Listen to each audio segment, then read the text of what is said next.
أيها الفضلاء، لا تزال هذه الأمة بخير ما كان فيها العلماء وما حفظت هيبة العلماء ومكانتهم، وإنما يأتي الشر للأمة بفقد العلماء أو بإضاعة توقيرهم وإجلالهم، لأن الناس إنما يأخذون دينهم عن العلماء. ولذا يجب على الأمة أن تميز العلماء عن غيرهم. ليس كل من تكلم بلسان مليح أو فصيح كان عالما يؤخذ عنه العلم، فلا بد أن نميز أيها الإخوة العالم عن غيره، ولا سيما في هذا الزمان الذي ظهر فيه علماء التلفزيون. يظهر أناس ما يعرفون، ولقاءنا اليوم مع الشيخ العلامة ويأتون بالعجائب والناس مساكين. الشيخ أبدا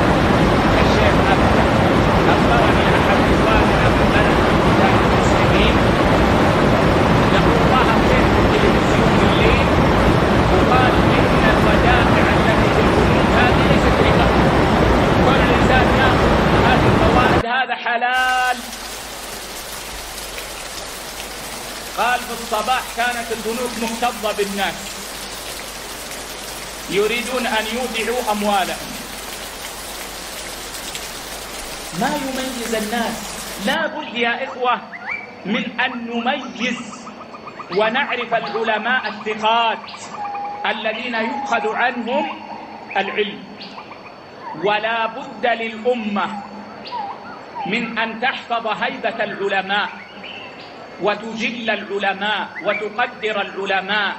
إجلال العلماء وتقدير العلماء من أعظم فرائض الدين.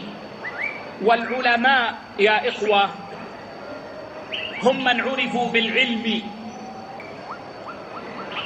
مع صحة عقيدتهم وسلامة طريقتهم ونشرهم الخير بين الناس. فمن عرف بكثرة العلم وصحة العقيدة وسلامة الطريق ونشر الخير والهدى والسنة فهو عالم يجب إجلاله وتقديره. ويدخل في العلماء الذين يجب توقيرهم وإجلالهم العلماء الذين عرفوا بغزارة العلم وخدموا الدين